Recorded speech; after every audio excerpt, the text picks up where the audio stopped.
Sean Collins, S-E-A-N-C-O-L-L-I-N-S, and I am the surf forecaster, owner, general partner with Surfline Wave Track. What service do you provide? Well, we primarily monitor ocean waves and swells from around the world, and we tell people when to go surfing and when to plan their time and take trips, and lifeguards to plan their staffing, and you know, the whole 9 yards. Well, it's kind of a fun job because we get to work with a lot of different angles. Obviously, not only is our core business really are the surfers who plan on surfing locally, even taking trips and traveling, but we also do a lot of work with the media because our surf forecasting is a little bit more specialized, so we can forewarn them on specific events which will create like coastal erosion or significant flooding or some different problems along the coast, and then also a lot of work with the lifeguards, throughout California and Hawaii and even Florida, to try to forewarn them of pending conditions so they can staff a little bit better and for public safety. Surf Forecasting 101. What makes a wave?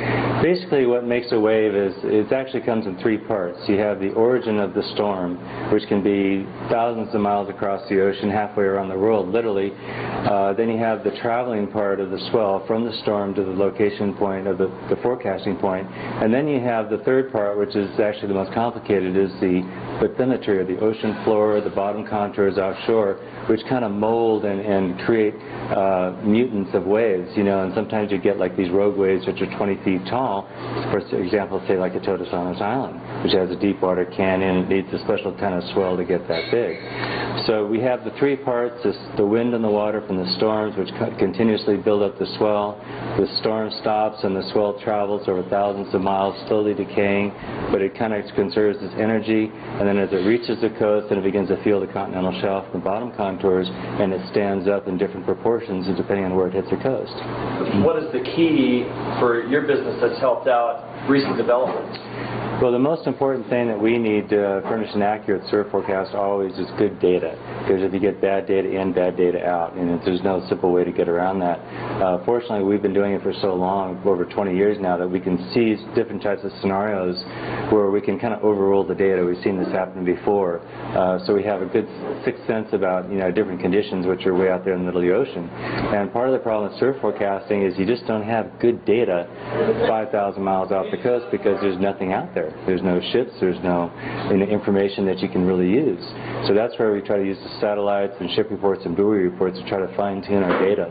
So there's three things: satellites, ship reports, and buoys. And buoys, those are the primary. But then again, the chart. Good data is the single most important thing with surf forecasting. We get a lot of different charts to the exact same area from different computer models: the Navy, the Weather Service, Japan, New Zealand, Hawaii, all kinds of different sources, and all these charts may say something completely different. Because they all have their different little sweet zones. And after a period of time, you develop a sense about which charts are good for what. So it's just like building a house and using which tool for what type of project that you need to build a house. And that's really what it's all about. Tell us about El Nino. I think the 97-98 El Nino was a bit overhyped, but I think it definitely was a factor. What it did is it really supercharged all of our storms this year, especially from mid-January through the end of February. Aside from that, we only had one instance in December and probably one more in April that we're going to have any kind of El Nino related type of scenario. Obviously, we had a lot more damage on the land with the landslides and everything else, but as far as waves, we had a real good 6 weeks period. And that's about it. Perfect timing for the K2. What El Nino is warm water. The warm water creates warmer air which rises. As the air rises, it creates lower pressure, which sucks in a lot of these storms down from the north and creates more of a combustible type of stormy atmosphere in lower latitudes on a direct hit for California. That's why we get bigger waves. Well, I think probably the biggest waves on the Pacific West Coast would generally be around Oregon and Washington, but it's too stormy to surf. Mavericks, Central California down towards Todos Santos is just a little bit far enough south where we can enjoy the benefit of the big swells, but still have conditions clean enough where we can actually ride these waves. When I first heard about the K2, I thought it was a great idea. I thought it was a fantastic idea. And primarily because we had a lot of these guys who surf every year, and this is a great tool or mechanism for them to get recognized and have a competition, which is not just one day. And I really didn't think that there were going to be a whole lot of people paddling out that shouldn't be out there in the first place. And still to this day, I really haven't gotten a real documented incident of anybody paddling out that shouldn't have been out there. We get a lot of good winners, you know, with no El Niños. La Niña is the reverse, actually. If there's a K2 next year, I don't think we'll have any problem. Every year, just about, we have periods of big waves, especially in January and February.